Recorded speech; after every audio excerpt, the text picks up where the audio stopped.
Come into the cave for honest thoughts and opinions. Right, bugging up again. Right, how you doing, guys? Hope everyone is well. I am the long-eared Yeti, and yeah, I just wanted to. The FA Cup for us is done for Forest, and I just wanted to say a few things on that. This is keeping it real, which I was doing from a while back, and started doing it again. So, yeah, first off, absolutely unacceptable, to be honest. Absolutely unacceptable. Players apparently knocking on the door saying, why aren't I playing boss and all this kind of stuff. Well, Dice gives them the chance and they don't perform. And, and hopefully a few of them will be going. I don't want to see Morato in a Forest shirt again. You shouldn't be panicking when you're doing the job that you're paid to do. As soon as it comes to any kind of defending or anything like that, the man just panics completely, and you can't trust that guy. You cannot trust that guy, to be quite honest with you.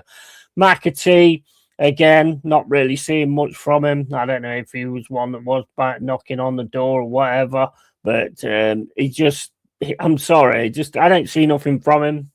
Forward passes, it's all side to side backwards. The first half was shocking. You go 2-0 down to Wrexham, which is a tough one to come back from. Riot Act is obviously red. And let's face it, the reaction in the second half was good, was very, very good. It was good to see a reaction. And I don't think none of these players now are under any form of illusion of what Dice will expect or accept from them when it comes to them putting a Forest shirt on and wearing the famous Forest badge. None of them, he's made it very, very clear exactly what it means. And we didn't lose the game. We managed to come back from 2-0 to take it to 3-3 and then basically lost on penalties. So, it is what it is in that respect. I mean, we did actually give it a good go to try and get into it, but we just couldn't manage to take away that deficit. So, yeah, look, at the end of the day, right, what Dice said was absolutely spot on. Yeah, if you're not going to be up for the challenge, then we don't want you in a Forest shirt. It's simple as that. There's no other messing around with it at all. If you're not going to be up for the challenge, and that's it, then you don't belong to Nottingham Forest. There's a few I would look at getting rid of, to be honest. I'm looking at Morato.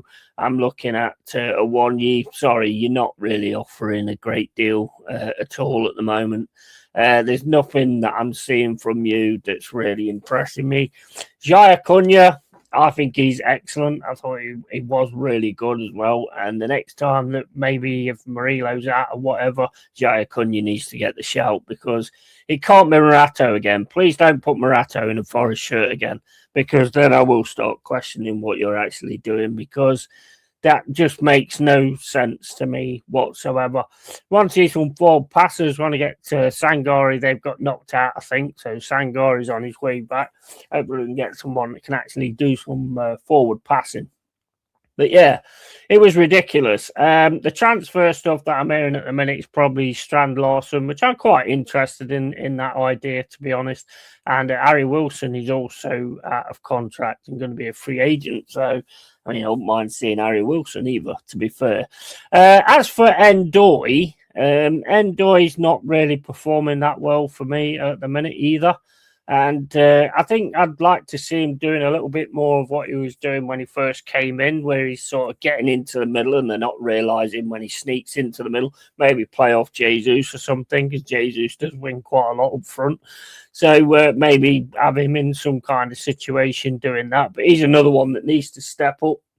My mate says there's a player in there. Well, I don't care about players being in there. They need to fucking be out here. It doesn't matter to me. I mean, we ain't got time for passengers or anything like that. So it's not about whether you're in there or whether you're not. Fucking get out of there. It's not like fucking jumping out of a closet, is it? So get your act together, do what you're paid to do, and show us that as Forest fans, we don't want to lose you and we want to keep hold of you. Other than that, let's go on to a little bit of a rundown on the Arsenal game on the 17th. Well, for me, it's going to be down to the fact of basically battening the hatches and hoping to get a break. It's going to be down to, and I think this is the way Dyche will play it as well. He'll weather the storm, which I think is smart. Hope the storm doesn't hit. And in my opinion, from what I've seen of Arsenal, like against Liverpool, which was absolutely insane. I mean, Arsenal in that second half was like we was when we were trying to avoid relegation. It's crazy, especially when you're top of the league. But anyway, so basically, my idea for it is this. What I did notice in that game, though, is as soon as I got comfortable in the half of Liverpool in the first half, they bring Saliba up and they bring Gabriel up. Now, in my opinion, that's where you hit them.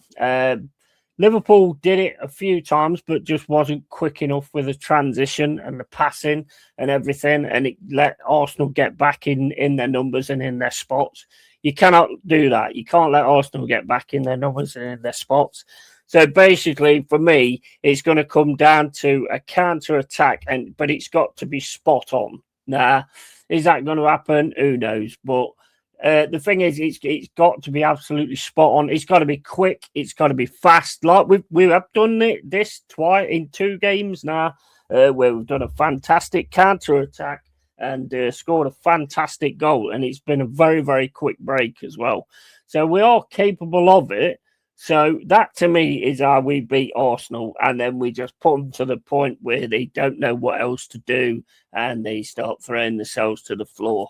I mean, to me, Saka shouldn't be there. He should have been red carded for the kick on Kirkes against Liverpool. The only reason he gets away with it is because he's golden boy and he never really does anything wrong or never really does. But I don't give a shit about that. That's wrong to me. That's wrong. That's the same as Havertz when he went flying in on Longstaff. Yeah. Whether you've done it before or whether that's I mean, Havertz is a dirty little bastard anyway. Well, he's not a little bastard. He's a big bastard, but he's a dirty big bastard. But there's certain players that just get away with things because they don't normally do it. And that's just, to me, that's just bollocks. That kick in the chest, that should have been a fucking red card all day long. Anybody else gets a red. And you will see that in the next coming months. You watch. It will happen again and someone will get a red for the exact same thing. And then people will go back to that. You know, you can't do that. As for Martinelli pushing injured players off the pitch, well, you know, the way the world works, and he then gets an hat-trick, so he actually gets supported for it. I wouldn't advise any of them to try that at the City Ground, to be quite honest with you. I don't think that'd go down well at all. Yeah. So that, to me, is the rundown on the game against Arsenal. I think we can get something out of it, but we've got to play it perfect. Absolutely perfect. If they start banging in goals right from the start, that's it. We are in for an absolute long day, terrible day, and they're just going to wipe us out, basically. You've got to be realistic with these things, and the realism is we'll have hit them on the counter. We've got to be massively clinical when we hit them on the counter as well, and we've got to make sure we make them pay every time we get a chance to make them pay. It's going to be tough. Look, they're at the top for a reason. You know, they're doing well at the minute. The Liverpool game is a bit odd, but I'm sure they'll bounce back from that. I do think they will get the title. I do think they will do it. Well, I mean, we'll see. Who gives a fuck anyway? Nobody cares. Well, I don't. I mean, I'm sure a lot of Arsenal fans do. But when it comes to the title, I'm not really that bothered because we're nowhere near any of it. So we're just going to do what we do. But anyway, guys, this is Keeping It Real. There won't be ones every day or whatever, depending on what happens. Maybe do the transfer news and all that kind of stuff. But this is basically Keeping It Real, where I just come on here and I just say whatever I want to say about whatever I want to say it about. And, you know, as always with this channel, People don't like it and don't tune in. People don't like it. Fuck off. I can't say it any realer than that. So, yeah. So, big up to everyone. As always, keep it real, keep it Yeti. And I'll just smack my hand on the table. And, yeah, tatty fucking bye. See you later, guys. Have a good Monday. Enjoy yourself. And don't do anything I wouldn't do, which don't give you a lot of options. See you later, guys. Laters. Oh.